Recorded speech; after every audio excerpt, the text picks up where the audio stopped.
வாசிங்க. ஆதியாகமம் 26:12-13 நல்ல சத்தமா வாசிங்க. எல்லாரும் சேர்ந்து வாசிக்கலாம். எல்லாரும் சேர்ந்து நல்ல சத்தமா வாசிங்க பார்க்கலாம். ஆதி 26:12-13 வாசிங்க.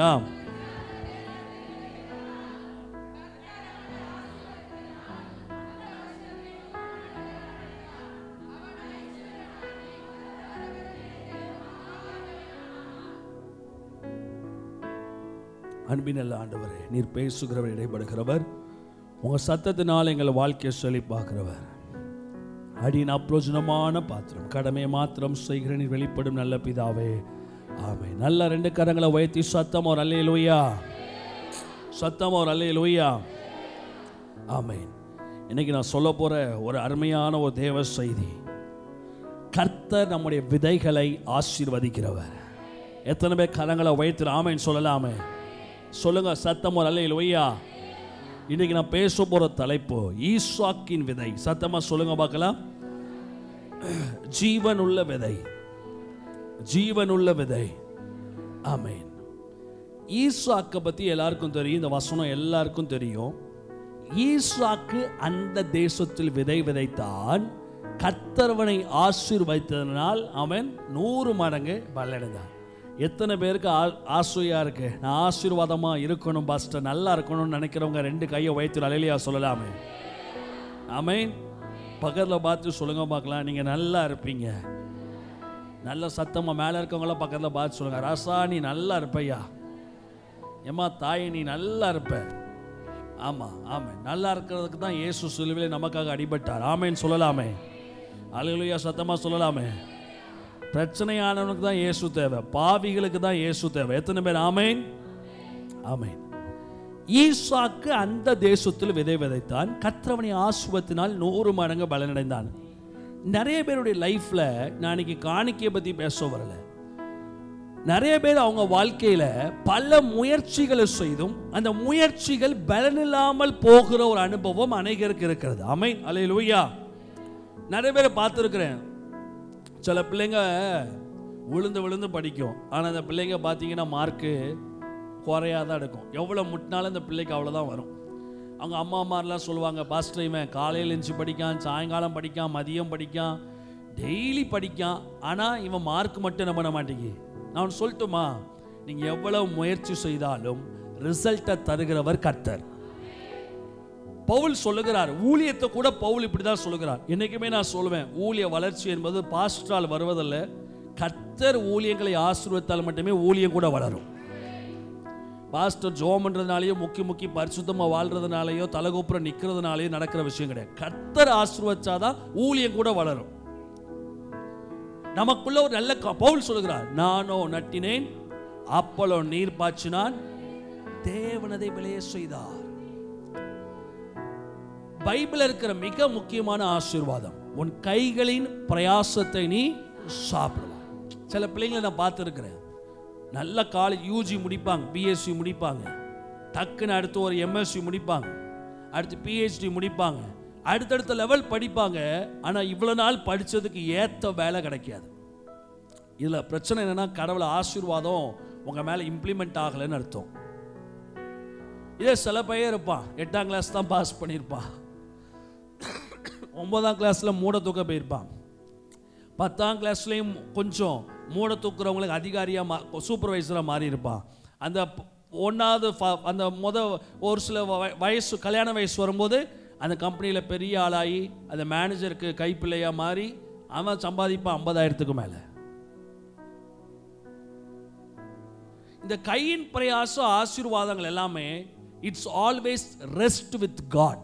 நீங்கள் எவ்வளவு முயற்சி பண்ணாலும் கர்த்தர் ஆசீர்வதிச்சாதான் அதில் விளைவுகள் ஏற்படும். நீங்கள் எத்தனை பேர் நம்புறீங்க?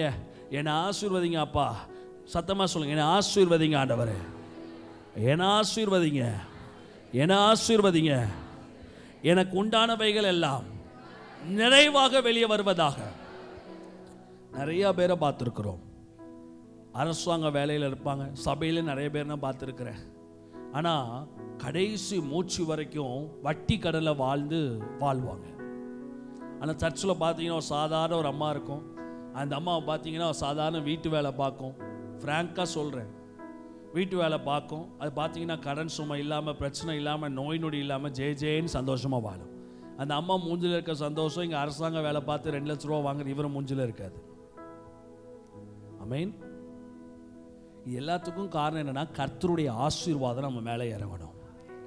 கர்த்தருடைய ஆசீர்வாதம் நம்ம மேலே இறங்கணும்னா நம்ம என்ன செஞ்சால் கர்த்தர் நம்மளை ஆசீர்வதிப்பார். இன்னைக்கு அதான் பார்க்க போகிறோம். என்ன செஞ்சால் கர்த்தர் நம்மளை ஆசீர்வதிப்பார். ஈசாக்க கர்த்தர் ஆசீர்வதித்தனால் அவன் அடுத்த வருஷத்துல அல்ல, அந்த வருஷத்துல 100 மடங்கு பலனடைந்தான். இன்னைக்கு நான் சொல்லுகிறேன், இந்த வருஷம் நீங்கள் எவ்வளவோ பிரயாசப்பட்டு இருப்பீர்கள், எவ்வளவோ முயற்சி பண்ணியிருப்பீங்க, என்னமோலாம் பண்ணி பார்த்துருப்பீங்க, அவுட்புட் இல்லாமல் உட்கார்ந்துருக்கீங்களா? கடவுள் சொல்லுகிறார், நீ விசுவாசித்தால் இந்த வருஷத்திலே தேவனுடைய மகிமையை காண்பார். நம்ம சொல்லுவோம்ல, சில பேர் மாவு அரைச்சாங்கன்னா மாவு என்ன பண்ணாதான், என்னமோ நமக்கு தெரியல, கையை நல்லா கழுவிட்டு அரைச்சா புளிக்காது. இதான் உண்மை. சில பேர் சொல்லுவாங்க, மாவு இவங்க என் கையால் அரைச்சா பாஸ்டர் புளிக்காது. அது ராசி அப்படிலாம் கிடையாது. நம்ம நினைக்கிறோம், நம்ம டைம் நினைக்கிறோம், லக்கு நினைக்கிறோம். இதை உலகத்தை ஜோசியக்காரங்க நல்ல நேரம் கெட்ட நேரம்னு சொல்றாங்க. கிடையவே கிடையாது. கர்த்தரை தேடுகிற பிள்ளைகளுக்கு எல்லா நேரமும் நல்ல நேரம் தான். இங்க பாத்தீங்கன்னா ஈசாக்கு வாழ்க்கையில அவன் வாழ்ந்த தேசத்துக்கு அது கெட்ட நேரம். 26ஆம் அதிகாரம் 1வது வசனத்தை சத்தமா வாசிங்க பார்க்கலாம். ஸ்டார்ட் பண்றோம் மெசேஜ். வாசிங்க. ஆபிரகாம் ஈசாக்கு முதிர் வயது ஆனதினால் 26:1 ஆபிரகாம் நாட்களில் உண்டான பஞ்சத்தை அல்லாமல் பின்னும் ஒரு பஞ்சம் தேசத்தில் உண்டாயிற்று. அப்பொழுது ஈசாக்கு பெலிஸ்தியருக்கு ராஜாவாகிய அபிமெலேக்கினிடத்தில் கேராரூருக்கு போனான். தொடர்ந்து வாசிங்க. கர்த்தர் அவனுக்கு தரிசனமாகி, நீ எகிப்துக்கு போகாமல். பிளெஸிங்ஸ் உடைய அடிப்படையே எங்க ஆரம்பிக்கினா, நீங்க எங்க இருக்கிறீங்க, நீங்க என்ன செய்றீங்க. என்ன பிரச்சனை வந்தாலும் ஆண்டவர் சொல்றாரு, நீ எங்க போக கூடாது, எகிப்துக்கு போகாமல். இன்னைக்கு ஆழமான ஒரு சத்தியத்தை நான் பேச விரும்புறேன். நல்லா உள் வாங்கிட்டீங்கன்னா செய்கிறவைகள் எல்லாம் ஆசீர்வாதமா இருக்கும். எவ்வளவு நெருக்க வந்தாலும், எவ்வளவு பிரச்சனை வந்தாலும், எவ்வளவு பண போராட்டம் வந்தாலும் நீங்க எங்க போக கூடாது. You should have a strong. ஆண்டவர் ஈசாக்கு ஆசீர்வதிக்கிறதுக்கு முன்னாடி ஈசாக்கின் மனநிலையை கர்த்தர் சரிபடுத்துறார். முதல்ல ஆசீர்வாதத்துக்கு அடிப்படையே அதான் உங்க மனநிலை ரொம்ப முக்கியம்.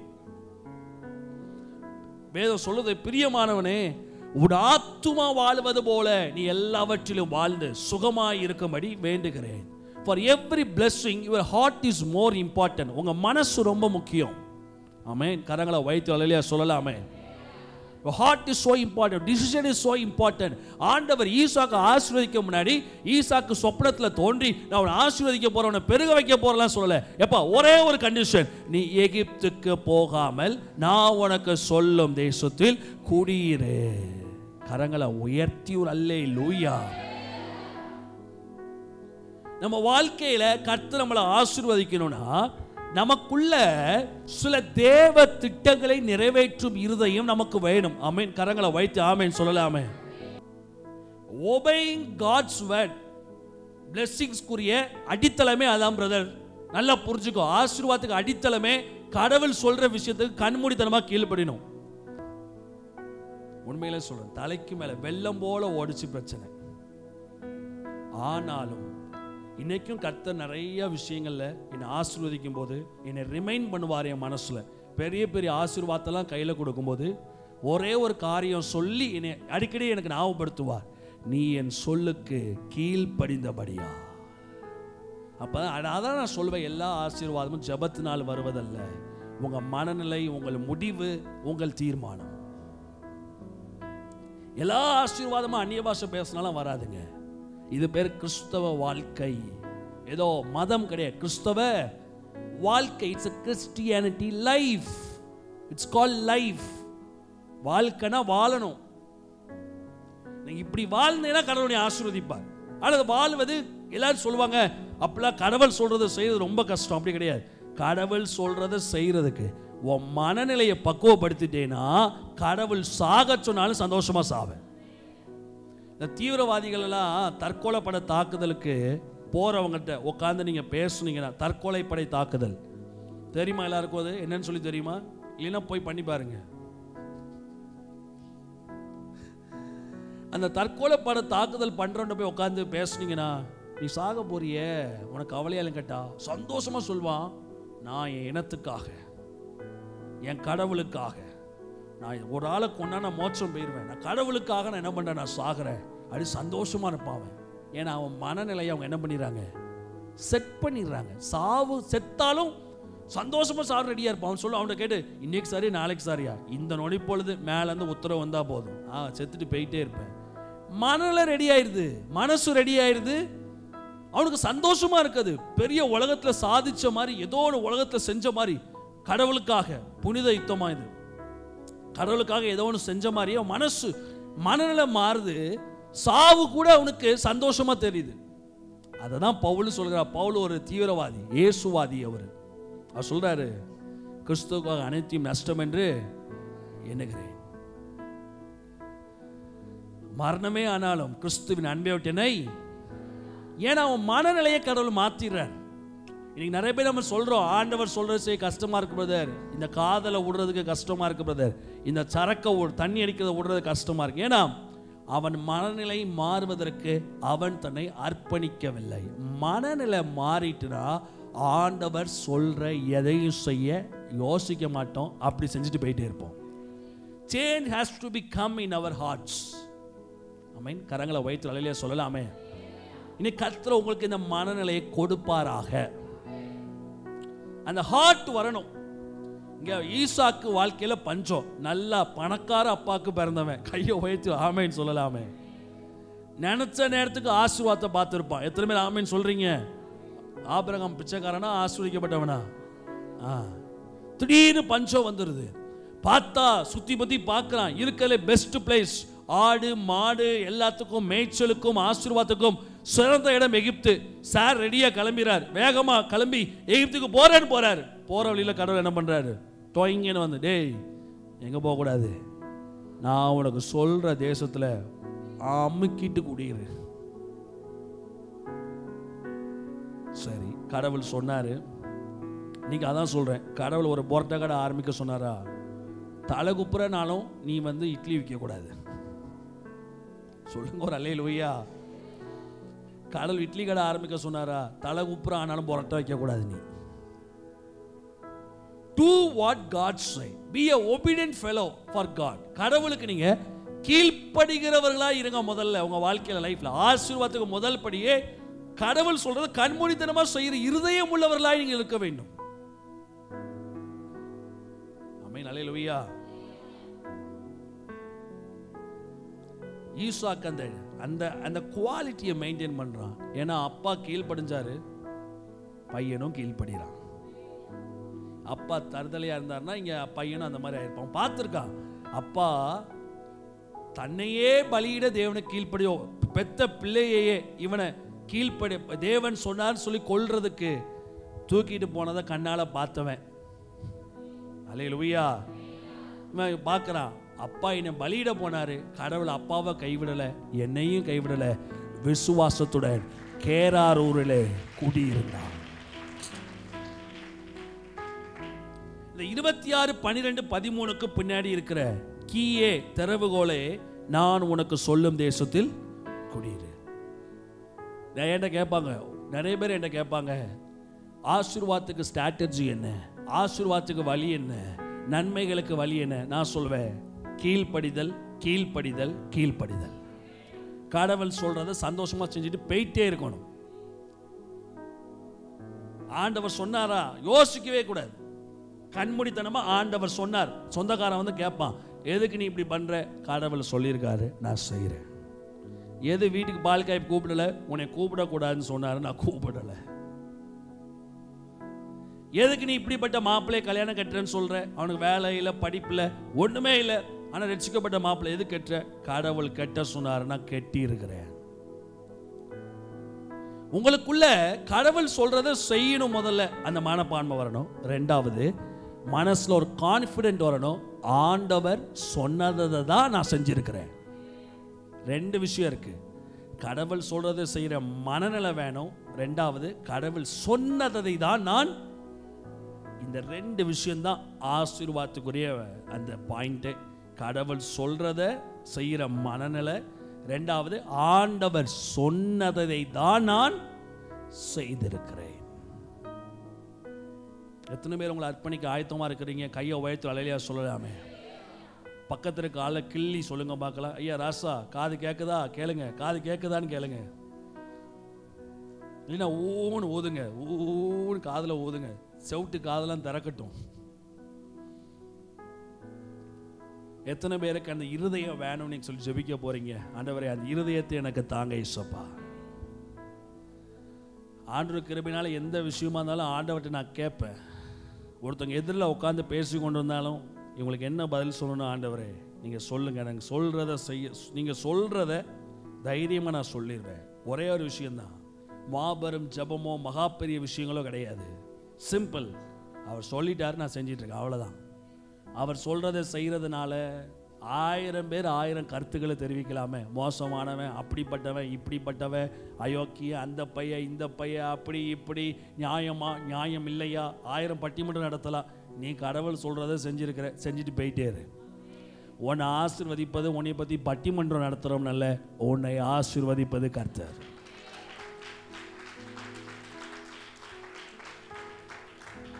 பக்கத்தில் பார்த்து சொல்லுங்க, உங்களை ஆசீர்வதிப்பது, உங்களை பற்றி பட்டிமன்றம் நடத்துகிறவன் அல்ல, உங்களை ஆசீர்வதிப்பது கர்த்தர்.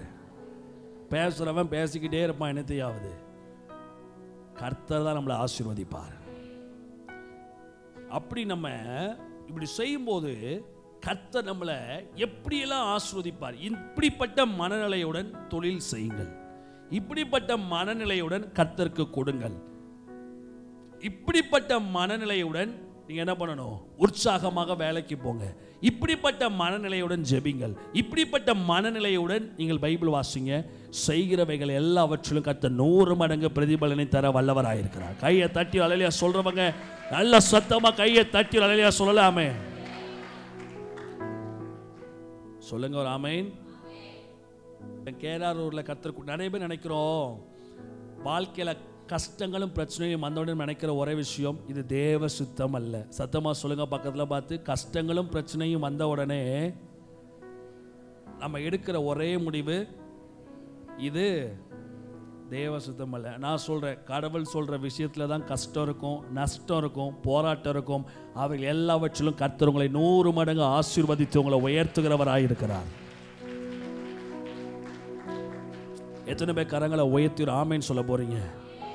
என் ஆசை எல்லாம் இந்த வருஷம் முடிகிறதுக்கு முன்னாடி இந்த சபை மேல 3 பரிமாணம் நடக்கணும். வர வர விடுத்தி ஆமேன் ஐஸ்வர்யவானாய் கர்த்தர் உங்களை மாற்றணும். நீங்க மகா பெரியவர்களாய் மாற வேண்டும். கரங்களை தட்டி அல்லேலூயா சொல்லலாமே. ஆமேன். எடுங்க பார்க்கலாம். என்ன பிரச்சனை ஈசாக்கு சந்திக்கிறார் கேராரூர்ல? கர்த்தர் சொல்றதை செய்யும் போது பிரச்சனை வருமா? 100% பிரச்சனைகள் வரும். மனுஷங்க எதிர்ப்பாங்க, பிசாசு எதுக்கும், விமர்சனங்கள் வரும், ஆமென், வியாதிகள் வரும், எல்லாம் வரும். அதுக்காக தேவ சுத்தம் இல்லை என்று நினைக்க கூடாது. கரங்களை உயர்த்தி அல்லேலூயா. என்ன பிரச்சனையை இவர் சந்திக்கிறார்? இதே 26வது அதிகாரம் 11வது வசனத்தை சத்தமா வாசிங்க. 26:11 வாசிங்க. பின்பு அபிமெலக்கு, கேராரூர்ல நடக்கிற பிரச்சனைகள் வாசிங்க. பின்பு அபிமெலக்கு இந்த புருஷனை ஆகிலும், சரி இதுக்கு முன்னாடி கொஞ்சம் வாசிக்கலாமா? 9:10 வாசிங்க. என்ன நடந்துச்சுன்னு வாசிக்கலாம். அபிமெலக்கு ஈசாக்கை அழைத்து, அவள் உன் மனைவியாய் இருக்கிறாளே, பின்ன ஏன் அவளை உன் சகோதரி என்று சொன்னா என்றான். வாசிங்க. அதற்கு ஈசாக்கு, அவள் நிமித்தம் நான் சாகாதபடிக்கு இப்படி சொன்னேன் என்றான். கடவுள் சொல்லிதான் கல்யாணம் கட்டுறான். ஆமென். ஈசாக்குக்கு ரெபெக்காள் யார் கொடுத்த வரம்? தேவன் தந்த வரம். ஆமென். கரங்களை வைத்து அல்லேலூயா சொல்லலாமே. எலியேசர் டெஸ்ட் வைக்கிறாரு. ஒட்டகம் எனக்கும் என் ஒட்டங்களுக்கும் வார்ப்பேன் என்று எவள் சொல்லுகிறாளோ அவளே எஜமானுடைய மனைவி. ஆனா இங்க பிரச்சனை பாத்தீங்கன்னா, கடவுள் கொண்டு வந்த மனைவியை வச்சுதான் பிரச்சனைங்க. அல்லேலூயா, சத்தமா சொல்லுங்க. இந்த குடும்ப வாழ்க்கையை ஆரம்பித்து வைத்தது கர்த்தர். கரங்களை உயர்த்தி ஆமென் சொல்லலாமே. ஆனா இந்த குடும்ப வாழ்க்கையை கர்த்தர் தான் கொடுக்காரு. ஆனா ஈசாக்கு ரெபெக்காள் கர்ப்பவதி ஆகிறதுக்கு டைம் எடுக்குது. ரெபெக்காள் குழந்தை பெறுவதற்கு டைம் எடுக்குது. ஆனால் கர்த்தர் நியமித்த வாழ்க்கை. கையை தட்டி அல்லேலூயா சொல்லலாம். குழந்தை பாக்கியம் இல்லாதனால இந்த கப்பல் தேவனால் இணைக்கப்படல நினைக்க முடியாது. ஈசாக்கு வாழ்க்கையில ரெபெக்காளை கொண்டு வந்து கர்த்தர். ஆனால் ரெபெக்காள் கர்ப்பம் ஆகிறதுக்கு டைம் எடுக்குதாங்க. அதனால தேவ சித்தம் இல்லையா? இங்க எந்த மனைவியை கர்த்தர் கொடுத்தாரோ அந்த மனைவி வச்சுதான் பிரச்சனை. அவ அழகா இருக்கிறா. கர்த்தர் குடியிருக்க ஒரு தேசத்துல குடியிருக்க சொல்றார். அந்த தேசத்துல இருக்கிறவனுங்க பொல்லாத பயில்க. எவ அழகா இருந்தாலும் தூக்கிட்டு போயிடுவானுங்க. நான் சொல்றேன், கடவுள் இன்னைக்கு உங்களை பார்த்து சொல்றாரு, போய் காஷ்மீர் எல்லையில எனக்காக வீடு பிடித்து வாடகைக்கு வேலை வாய்ப்பு சொந்த பந்தம் எல்லாத்தையும் விட்டுட்டு நான் உனக்கு காண்பிக்கும் காஷ்மீர் எல்லையில தாகா எல்லையில போய் நீங்க பஞ்சாப் எல்லையில ஒரு வீடு கட்டி குடியிருந்து என் நாமத்தை மகிமைப்படுத்துவாங்க அப்படின்னு கர்த்தர் சொல்றாரு. பொண்டாட்டி பிள்ளையெல்லாம் கூட்டிட்டு காஷ்மீர் எல்லையில போவீங்களா? எத்தனை பேர் ரெடியா இருக்கீங்க? நார்த் இந்தியாக்கெல்லாம் போறீங்க, காஷ்மீர் போக மாட்டேங்க. எல்லாம் விவரமா தான் ஊழியம் பண்றீங்க. ஐயா, காஷ்மீர் மட்டும் அவுட் ஆஃப் ஆர்டர்ல இருக்கு. புரியல எனக்கு. இந்த நார்த் இந்தியா மிஷன்ல காஷ்மீர் மட்டும் எப்பவுமே அவுட் ஆஃப் ஆர்டர்ல இருக்கும். அது என்ன கணக்குன்னு எனக்கும் தெரிய மாட்டேங்குது.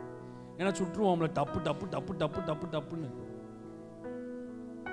ஆண்டவர் சொல்றா, பொண்டாட்டி பிள்ளையெல்லாம் கூட்டிட்டு தூத்துக்குள்ள இருக்காது. தூத்துக்குடி நம்ம ஏரியா. ஆமென். கையை வைத்து ஆமென் சொல்லலாமே. 4 பேர் அடிக்க வந்தானா 10 பேர் காப்பாற்ற வருவான். 10 பேர்கிட்ட கடன் வாங்கிடலாம் தம்முன்னு. பிறந்து வளர்ந்த ஊரு. ஆத்திர அவசரத்துக்கு எங்கனாலும் கடன் வாங்கிடலாம். எதனாலும் ஆட்டையே போடலாம். பிரச்சனையை சமாளிச்சுக்கலாம். எல்லாம் தெரிஞ்சவங்க தெரிஞ்ச ஊர் எல்லாம் பண்ணிக்கலாம். திடீர்னு ஆண்டவர் சொல்றார், சம்மந்தமே இல்லாத தேசத்துக்கு போய் குடியிருன்னு சொல்றார். போக முடியுமா உங்களால? போகணும். இங்க ஆண்டவர் இருக்க சொன்ன இடம் மோசமான இடம். ஏன் தெரியுமா? இதே பிரச்சனைய அவங்க அப்பா சந்திக்கிறார். ஆமென் சத்தமா சொல்லுங்க. ஆதியாகமம் 20 வீட்டில் போய் வாசிங்க. இதே கூட்டத்தார்ட்ட அவங்க அப்பா சந்திக்கிறாரு. சாரால் அழகா இருக்கான்னு சொல்லி சாரால தூக்கிட்டு போயிருவாங்கன்னு சொல்லி அப்பா என்ன சொல்றாரு? சாரால் எனக்கு சகோதரின்னு அவங்க அப்பா சொல்றாரு. பாருங்க, அப்பனும் மகனும் சேர்ந்து என்ன வேலை பார்க்கானுங்க. அவனுக்கு உயிரோடு வாழ்றதுக்கு பொண்டாட்டி தூக்கிட்டு போனாலும் பரவாயில்ல. போ போ போ போ, நாங்கள் நல்லபடியாக இருந்தால் போதும். அதான் சொல்றேன், நாம் வாசிக்கிற பரிசுத்தவான்களும் குறைவுள்ளவர்கள் தான். ஆனாலும் கர்த்தர் அவர்களை நேசித்தார். கையை தட்டி ஆமென் சொல்லலாம். எனக்கு புரியல. உங்க பொண்டாட்டி யாராவது தூக்கிட்டு போற வீட்டு வாசல் நிற்காங்க. உங்க வேகமா வீட்டுக்குள்ள வந்து உங்க பொண்டாட்டி தூக்கிட்டு போறாங்க. நீங்க கையை கட்டி உட்காந்து தூக்கிட்டு போங்க, அவன் எனக்கு பொண்டாட்டி கிடையாது, எனக்கு தங்கச்சி அப்படின்னு சொல்றீங்க. திரும்ப அந்த பொண்டாட்டி தப்பிச்சு உங்க வீட்டுக்கு வந்துடுறா. நீங்க உயிரோடு இருப்பீங்களா? ஆனா இவங்க 2 பேரும் உயிரோடு இருக்காங்க. அப்பனும் மகனும் உயிரோடு தான் இருக்காங்க. பிரச்சனை என்னன்னா, என்ன ஆனாலும் சரி அந்த ஜென்ம சுவாபம். அப்பா தசமம் கொடுத்தாரு, பேர யாக்கோபு தசமம் கொடுக்குறான். நல்ல சுவாபம் வருது, கெட்ட சுவாபம் ஃப்ளோ ஆகுது. ஏன் சொல்ல வேண்டியதானே, என் மனைவி தூக்காத, இது என் மனைவின்னு சொல்ல வேண்டியதானே. அவ்வளவு பயம் இவங்களுக்கு, அப்பனுக்கும் மகனுக்கும். பொண்டாட்டி தூக்கிட்டு போனாலும் பரவாயில்ல, நம்ம உயிரோடு வாழணும். ஆபிரகாமுக்கும் ஈசாக்குக்கும் பெரிய நினைக்கிங்க ஆபிரகாமின் ஆசீர்வாதம் அப்படின்னு. ஆபிரகாமுக்கும் ஈசாக்கும் பொண்டாட்டி தூக்கிட்டு போனாலும் பரவாயில்ல, நம்ம உயிரோடு இருந்தோம். எப்படி ஆகிடும்? அவங்க அப்பாவுக்கு என்ன நடந்துச்சோ அதே மாதிரி ஒரு சிச்சுவேஷன் லைஃப்ல த்ரெட்டன் ஆகுது. அந்த தேசத்துல கர்த்தர் குடியிருன்னு சொல்லுகிறார். நான் சொல்றேன், உங்க அப்பாவை வந்து ஏதாவது ஒரு தெருவில் வச்சு போட்டுறாங்க. ஒரு 10 வருஷத்துக்கு முன்னாடி உங்க அப்பா ஏதோ கொலை பண்ணிடுறாங்க. அதே தெருவில் பொண்டாட்டி பிள்ளையோடு வாழ்வீங்களா? போவீங்களா? நான் கேட்குறேன். ஆனால் அதே இடத்துக்கு கடவுள் ஈசாக்க போக சொல்றாரு. ஈசாக்கு போறான். தட்டி ஒரு ஆமைன்னு சொல்லலாமே. சும்மா ஒன்றும் கேரார் ஊர்ல போய் கடவுள் உட்கார வைக்கல. இன்னும் மோசமான பசங்க அபிமலைக்கு அவங்க அப்பா சொல்லியிருப்பார், எப்பா எங்கனாலும் போ, எங்கனாலும் பண்ணு, எங்க மட்டும் போயிடாத. ஆமா, அப்பாவே அம்மாவும் என்ன பண்ண பார்த்தானுங்க? கொல்ல பார்த்தானுங்க. ஆண்டவர் சொல்றாரு, போய் கேரார்ல குடியேறு. முடியுமா உங்களால? ஈசா காலம் முடிஞ்சது. அதனால தான் கர்த்தர் அவனை பஞ்ச காலத்திலும் 100 மடங்கு பலனை கர்த்தர் கொடுத்தார். எத்தனை பேர் கரங்களை உயர்த்தி அல்லேலூயா சொல்றீங்க? எனக்கு புரியலை எப்படி அதுக்கப்புறம் உயிரோடு வாழ்ந்தானுங்க. ரெபெக்கால வந்து விளக்கமாத்த எடுத்து அடித்தாலும் மண்டையை உடைச்சாலும் நமக்கு தெரியல. என்னையா புருஷன் நீ, என்னை தூக்கிட்டு போக வந்த உடனே தங்கச்சின்னு சொல்லி பொய்ய சொல்லிட்டியா. ஆனாலும் கர்த்தர் ஈசாக்குக்காக பேசினார், ஈசாக்குக்காக இடைப்பட்டார். ஆமேன். கரங்களை உயர்த்தி அல்லேலூயா சொல்லுங்க சத்தம், அல்லேலூயா. நான் சொல்றேன், கடவுள் சொல்றதை நீங்க செய்யும் போது தெய்வீக பாதுகாப்பு உங்க மேல வரும். கையை தட்டி ஒரு அல்லேலூயா சொல்லலாமே. Divine protection is yours. நான் சொல்லுவேன், ஆண்டவர் சொல்றதை செய்யற பிள்ளைங்களுக்கு எத்தனை ஆயுதங்கள் உருவாக்கப்பட்டாலும் எந்த ஆயுதமும் வாய்க்காதே போகும். விசுவாசிகளுக்கு ப்ரொடெக்ஷன் இல்லை, ரோட் ஆக்சிடென்ட்ஸ். விசுவாசிகளுக்கு கொள்ளை நோய்கள், பயங்கரமான திகில்கள். போராட்டம் வரலாம், ஆனால் போராட்டம் மேற்கொள்ளக்கூடாது. கீழடி ரோட்ல போகும்போது உள்ளலாம், ஆனால் அவன் கை கால் எலும்பு முறிக்கப்படக்கூடாது. உனக்கு விரோதமாய் ஆயுதங்கள் உருவாக்கப்படலாம், ஆனால் அந்த ஆயுதங்கள் வாய்க்க கூடாது. அதை நான் சொல்லுவேன், கர்த்தருடைய பிள்ளைகளுக்கு விரோதமாய் ஆயுதங்கள் உருவாக்கப்படலாம், உன்னை அவமானப்படுத்த பிரச்சனைகள் உருவாக்கப்படலாம், ஆனால் பிரச்சனைகள் வாய்க்க கூடாது. அதுக்கு தான் நீ இயேசுவை தேடுற, அதுக்கு தான் கர்த்தரை ஆராதிக்க. எத்தனை பேர் 2 கரங்களை உயர்த்தி அல்லேலூயா சொல்ல விரும்புறீங்க? 11வது வசனத்தை சத்தமா வாசிங்க மக்கள் எல்லாரும் சேர்ந்து. 26:11 சத்தமா வாசிங்க. பின்பு அபிமெலேக்கு இந்த புருஷனை ஆகிலும் இந்த மனைவி ஆகிலும் தொடுகிறவன் நிச்சயமாய் கொலை செய்யப்பட கடவன் என்று எல்லா ஜனங்களுக்கும் அறிய சொன்னான். வாசிங்க 12வது வசனம். ஈசாக்கு அந்த தேசத்தில் விதைத்தான், கர்த்தர் அவனை ஆசீர்வதித்ததினால் அந்த வருஷத்துல இங்க பொண்டாட்டியை தூக்கிட்டு போறான். அதான் சொல்றேன், உங்க வாழ்க்கையில பிரச்சனைகள் நிரந்தரம் அல்ல. 10வது வசனம் பொண்டாட்டியை தூக்கிட்டு போறான், 12வது வசனம் கர்த்தர் அவனை ஆசீர்வதித்ததினால் 100 மடங்கு பலனடைந்தான். கர்த்தருடைய ஆசீர்வாதம் உன் மேல இருந்துச்சுன்னா எல்லாரும் நினைக்கலாம் அவங்கள பார்த்து, மாட்டிக்கிட்டான், முடிஞ்சிருச்சு, அழிஞ்சிட்டான். நீங்க விசுவாசிக்க வேண்டியது ஒன்னே ஒண்ணுதான், கர்த்தருடைய ஆசீர்வாதம் என் தலைக்கு மேல இருப்பதனால. 10வது வசனம் பொண்டாட்டியே காணும், 12வது வசனம் 100 மடங்கு ஆசீர்வதிக்கப்பட்டான். பக்கத்தில் பார்த்து சொல்லுங்க, உங்க பிரச்சனைகள் நிரந்தரம் அல்ல.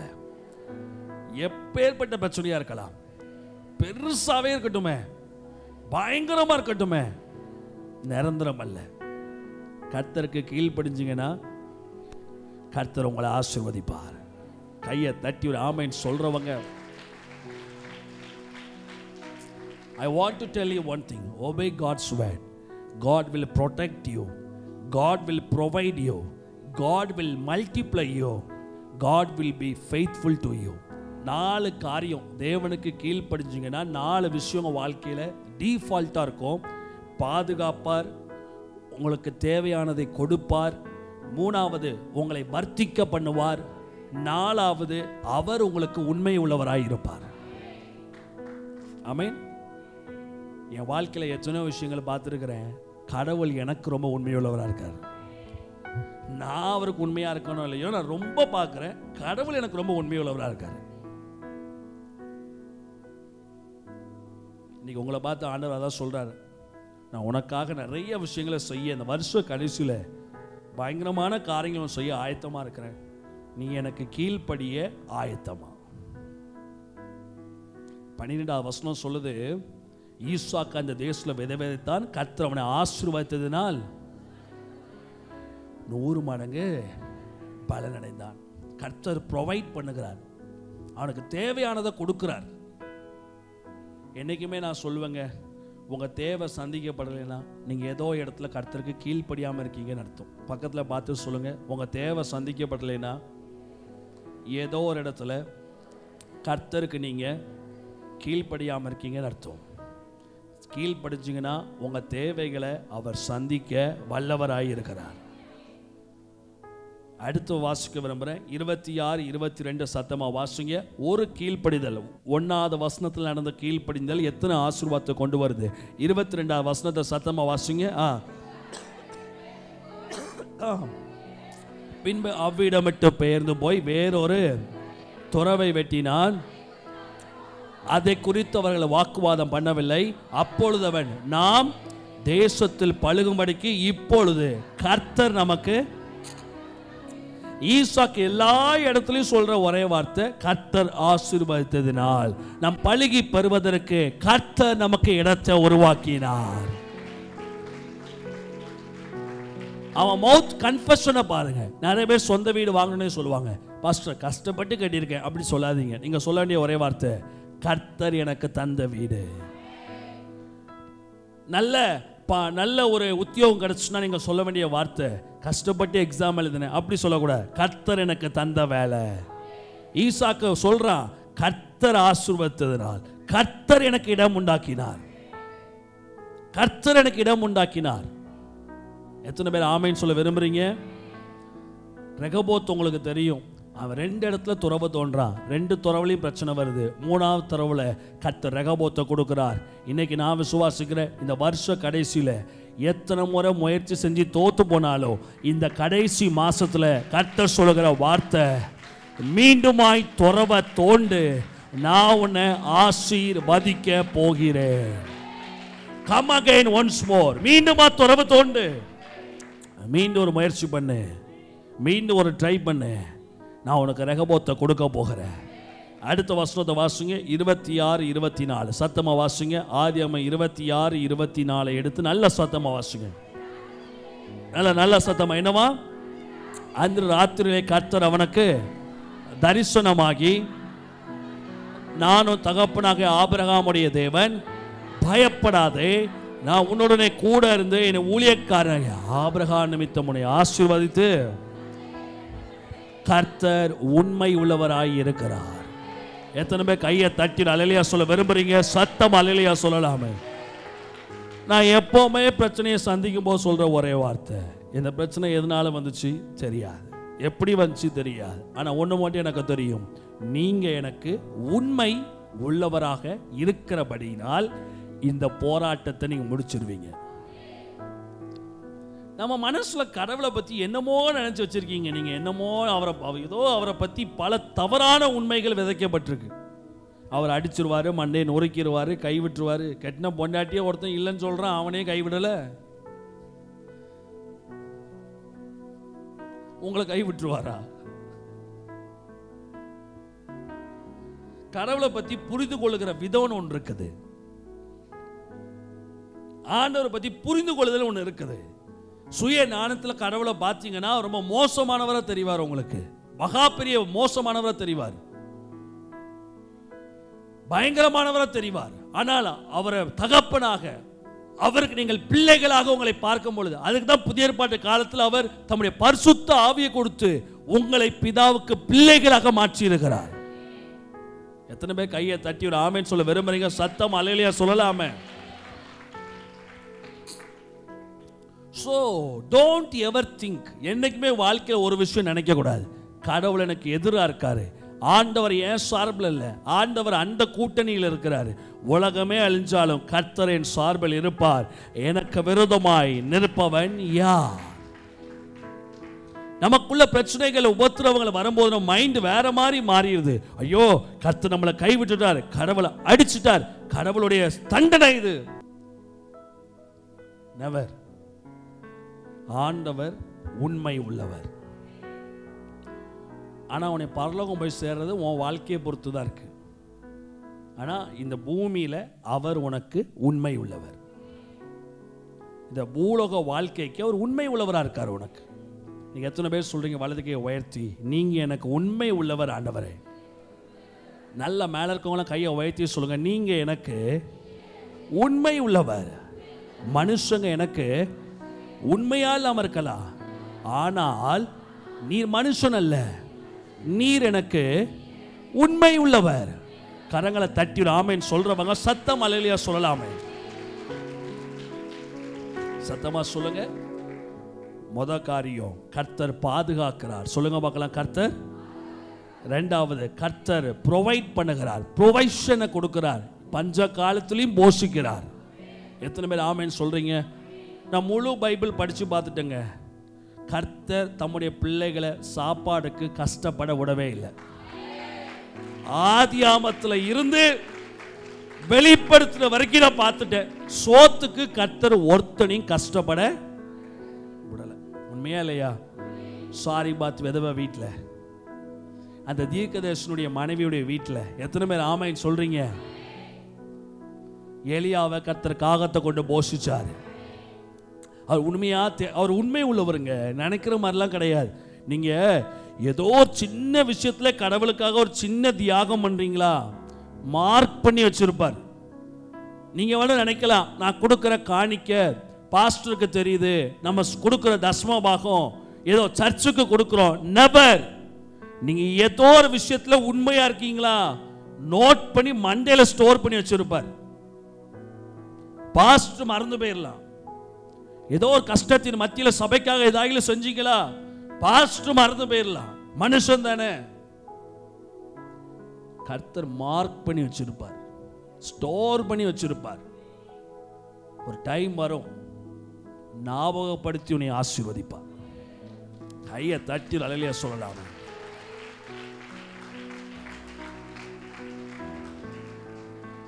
நமக்குள்ளதான் அந்த கான்சியஸே கிடையாது. கர்த்தர் ஏதோ பெரிய நமக்கு ஃப்ராடு மாதிரியும், அவர் ஏதோ பொய்யான தேவன் மாதிரி நினைச்சு வச்சிருக்கீங்க. நீங்க ஏதோ உங்கள்கிட்ட வாங்கி அவர் வயிற்று நிரப்புற மாதிரி நீங்க நினைக்கிறீங்க. நான் அடிக்கடி யோசிப்பேன், என்ன உங்களுக்கு செஞ்சாலும், சர்ச்சில் கக்கூஸ் கழுவினாலும், பாத்ரூம் கழுவினாலும், உமக்காக 10 ரூபா காணிக்க போட்டாலும் நீங்க மார்க் பண்ணி வச்சிருக்கீங்க. நம்மெல்லாம் கடவுளுக்கு ஏதாவது செஞ்ச உடனே மாற்றத்தை எதிர்பார்க்கிறோம். கிடையாது. நீங்க இன்னைக்கு நீங்க செய்யறத அவர் நோட் பண்ணி வச்சு எங்கேயோ ஒரு இடத்துல ஸ்டோர் பண்ணி வச்சு, ஏற்ற காலத்தில் உனக்கு என்னைக்கு நெருக்கம் வருதோ அந்த ஏற்ற காலத்துல வந்து கை கொடுத்து தூக்கி விடுவார். நான் நிறைய சந்தர்ப்பம் பார்த்துருக்கிறேன். கடவுள் ஞாபகப்படுத்தி ஆசீர்வதிப்பார். ஹைலைட்டே அதான். பக்கத்தில் பார்த்து சொல்லுங்க, இந்த வருஷ கடைசியில் மனசை ஸ்ட்ராங் ஆக்குங்க, உள்ளத்தில் ஆழமாக ஏற்றுங்க. நல்லா பக்கத்தில் கிள்ளி சொல்லுங்க, நல்லா இறங்கட்டும். நல்லா கிள்ளி சொல்லுங்க, ரொம்ப கிள்ளிராதையா, ஊராம்பட்ட பிரச்சனை வந்துடாம. யோ பக்கத்தில் பார்த்துக்கலையா, இது ஃபாரின் கிடையாது. நல்லா கிள்ளி சொல்லுங்க, மனசில் ஸ்ட்ராங்காக ஏற்றுங்க, நல்லா ஸ்ட்ராங்காக ஏற்றுங்க, நல்லா ஏற்றுங்க, நல்லா ஏற்றுங்க. நல்லா சொல்லுங்க, உள்ளத்தில் நல்லா ஏறட்டும், மனசில் இன்னும் நல்லா ஏறட்டும், மனசில் ஆயு நல்லா ஏறட்டும், நல்லா ஏறட்டும். அவர் உங்களுக்கு, நல்ல பக்கத்தில் பார்த்து சொல்லுங்க, அவர் உங்களுக்கு உண்மை உள்ளவர். கையை தட்டி அல்லேலூயா சொல்றவங்க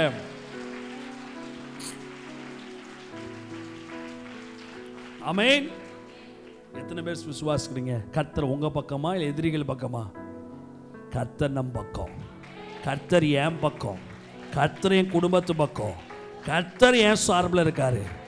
ஈசாக்கு வாழ்க்கையில் ஒரு சின்ன கீழ்ப்படிதல் நினைவு கூர்ந்து அதே அதிகாரத்தில் 4 ஆசீர்வாதம் கொடுக்கிறாரு.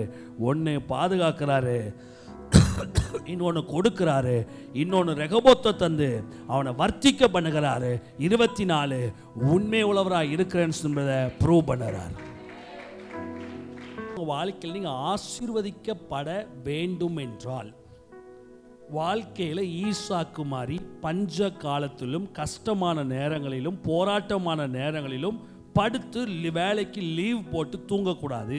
கால் நொண்டி அடித்தாலும், இந்த வருஷம் ஃபுல்லாக காலில் அவ்வளோ பலவீனம், தலைகுப்புற காலில் நான் நொண்டி நடந்தாலும், விழுந்தாலும், எந்திரிச்சாலும், தலைவலி ஆனாலும், பிரச்சனை ஆனாலும், I done my job.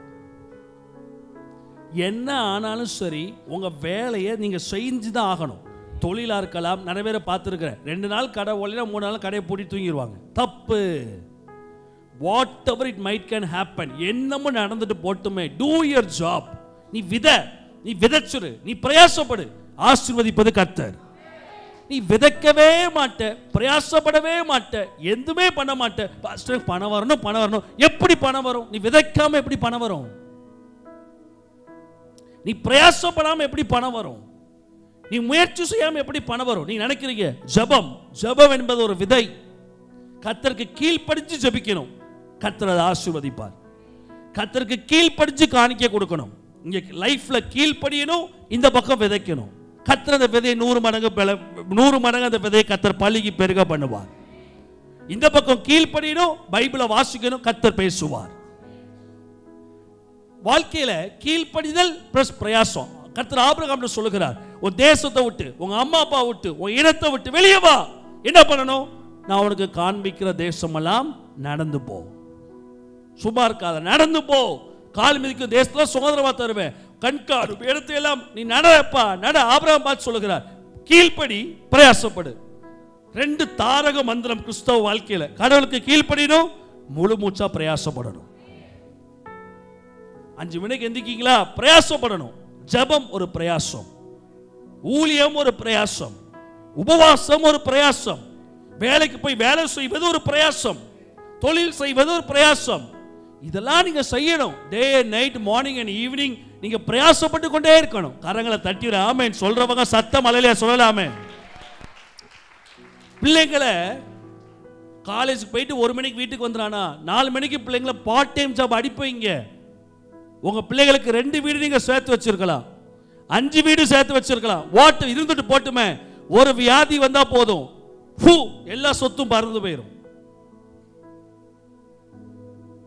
Part time job பிள்ளைய சேர்த்தோட பிரயாசப்பட வை. சின்ன வயசுல 4 மணிக்கு போட்டோம், வெஞ்சி வேலைக்கு போட்டோம், நைட் 9 மணிக்கு வரட்டும், தப்பே கிடையாது. என்னங்கப்பா ஊர்ல என்ன இவ்வளவு சொத்து சேர்த்து வச்சும் பிள்ளைய வேலைக்கு அனுப்புறிய போல, உனக்கு ஒரு வேலை கிடையாது. அவன் பிரயாசப்படட்டுமே. அவன் be a hard worker. Pavul சொல்லுகிறார், அவர்கள் எல்லாரையும் நான் அதிகமாய் பிரயாசப்பட்டேன் சொல்றார். அவர்கள் எல்லாரையும் நான் ஊழியமா இருக்கலாம், என்னவா இருக்கலாம், பிரயாசப்படாம தலையில இருக்க ஒரு முடி கூட எங்கேயும் அசையாதுங்க. இன்னைக்கு ஒரு தீர்மானம் எடுங்க, என் கடன் அடைக்கப்பட வேண்டும், பிரயாசப்படு. டெய்லி 8 மணி நேரம் வேலை செய்யறியா, ஒரு தீர்மானம் எடு, இன்னையில இருந்து 10 மணி நேரமா மாறட்டும். எக்ஸ்ட்ரா 2 மணி நேரம் உழைக்க இல்ல, கர்த்தர் அதுக்குரிய பிரதிபலனை உனக்கு எப்படி ஆகிலும் கொடுப்பார். அல்லேலூயா சொல்றவங்க சத்தம் அல்லேலூயா சொல்லலாமே. பாஸ்டருக்கு பெரிய பிரச்சனை, ஒரு பிசினஸ் வச்சு சமாளிக்க முடியாது. அப்ப என்ன பண்ணு, 2வது தொழில ஆரம்பி. do something, பிரயாசப்படு. இந்த பிரயாசத்துக்கு கர்த்தர் நிச்சயம் பலனை கொடுப்பார். சும்மா உட்கார்ந்தோம்னா ஒரு நன்மையும் கிடைக்காது. அல்லேலூயா சொல்றவங்க அல்லேலூயா சொல்லலாமே. பொண்ணு பார்க்குறவங்க நல்லா பிரயாசப்பட்டு பொண்ணு பாருங்க. 10 பொண்ணு பார்க்குறது தப்பே கிடையாது. மாப்பிள்ளை பார்க்குறவங்க மாப்பிள்ளை கிடைக்கிறதுக்கு விடாம பாரு. ஆமீன் சொல்றவங்க சத்தம் அல்லேலூயா சொல்லலாமே. ஆமீன் காணிக்க கொடுக்குறவங்க சரியா கர்த்தருக்கு உற்சாகமா விதைங்க. விதைச்சாதான் ஆசீர்வாதம். ஈசாக்கு விதைத்தான், கர்த்தர் அவனை ஆசீர்வதித்தார், 100 மடங்கு பலனை அடைந்தான். Seeding is also one thing. நம் கர்த்தருக்கு என்று கொடுப்பதும் கூட பிரயாசம் தான். கொடுங்கள் கொடுக்கப்படும் என்று சொல்லியிருக்கிறார். இன்னைக்கு கர்த்தருக்கு என்று நீ விதைக்கிறியா, விதைக்கும் போதே விசுவாசம் வேணும். கர்த்தர் எனக்கு 100 மடங்கு கொடுப்பார். இங்க விதைக்கும் போதே ஆமா ஏதோ கொடுக்கணும் அப்படி கொடுக்கக்கூடாது. கொடுக்கிறேன், 100 மடங்கு பிரதிபலனை பெற்றுக்கொள்கிறேன். இன்னைக்கு நான் கொடுக்கிறேன். அவர் எழுதி வச்சிருக்கிறார், ஒரு நாள் வரும் உண்மை உள்ளவராக எனக்காக எழுந்தள்ளி வருவார். இன்னைக்கு நான் செய்கிற கர்த்தருக்கு, கர்த்தர் எனக்காக எல்லாவற்றையும் செய்து முடிப்போம். ஃபெய்த் காணிக்க கூட விசுவாசத்தில் பிரயாசப்பட்டு விதைக்கணும். கரங்களை வைத்து அல்லேலூயா சொல்லலாமே. சத்தமா சொல்லுங்க அல்லேலூயா. ஜெபம் கூட விசுவாசத்தில் பிரயாசப்பட்டு ஜெபிக்கணும். ஆண்டவரே சும்மா சொங்கி பைய மாதிரி ஜெபிக்கக்கூடாது. அதான் சொல்லுவேன், ஆராதனையா பிரயாசப்பட்டு ஆராதனை செய்யணும். 2 கையை வச்சு தட்டுறது நல்ல பிரயாசம், இப்படி நிற்கிறது ஆராதனையா. பிரயாசப்பட்டு ஆராதனை செய்யும். நெத்தி வேர்வை சிந்தட்டும். வாரம் ஃபுல்லா எத்தனையோ நாள் வேர்த்து எவனுக்கோ ஒருத்தனுக்கு வேலை பார்த்து கொடுக்க, கடவுளுக்கு ஆராதிக்கும் போது மட்டும் அப்படியே நெடுஞ்சாங்க ஆராதனை செய்வியா? பிரயாசப்பட்டு ஆராதனை செய். பைபிள் வாசிக்கியா? பிரயாசப்பட்டு பைபிள் வாசி. ஏப்லாங்கி சோப்லாங்கி மாதிரி வாசிக்காத. நல்ல சத்தமா அந்த தூண்களை அவன் தேவாலயத்துக்கு முன்பாக ஒன்றை வலதுபுறத்திலும் ஒன்றை இடதுபுறத்திலும் நாட்டி, வலதுபுறத்திற்கு வலதுபுறமானதற்கு யாகீன் என்றும் இடதுபுறமானதற்கு யோவாஸ் என்று பெயரிட்டான் அப்படின்னு சொல்லி நல்லா உற்சாகமா வாசி. செத்த பையன் மாதிரி வாசிக்க கூடாது. வேண்டாம் வெறுப்பா பைபிள் வாசிக்காத, பிரயாசப்பட்டு வாசி. இது எல்லாம் விதை. இந்த விதையெல்லாம் கர்த்தர் நினைவு கூர்ந்து ஒரு நாள் அதற்குரிய ஆசீர்வாதத்தை கர்த்தர் கொடுப்பார். பக்கத்தில் பார்த்து சொல்லுங்க, வர வர விருத்தி அடைந்து ஐஸ்வர்யவானாகிய மகா பெரியவனானான். இன்னைக்கு கர்த்தர் சொல்லுகிறார், சத்தமா சொல்லுங்க, இன்னைக்கு கர்த்தர் சொல்லுகிறார், உங்க வாழ்க்கையில் கர்த்தர் உங்கள் பிரயாசத்துக்கு 100 மடங்கு பலனை நிறைவாக கொடுக்கிறாரு. நீங்க வர வர விருத்தி அடைந்து மகா பெரியவனாக கர்த்தர் உங்களை மாற்ற போகிறார். எத்தனை பேர் கரங்களை தட்டி அல்லேலூயா சொல்ல விரும்புறீங்க? சத்தம் அல்லேலூயா சொல்லலாமே. 2 இருதயம், ஒன்று கர்த்தர் சொல்றத செய்யறதுக்கு மனசு வேணும், 2வது கர்த்தர் சொல்றதான் செய்யறோம் என்கிற நம்பிக்கை நமக்கு வேணும். இது 2 இருந்துச்சுன்னா எவன் எய்த்துனாலும் நீங்க சொல்வீங்க, கர்த்தர் சொல்றதை செஞ்சிருக்கிறேன், கர்த்தர் பார்த்து கொள்வார்.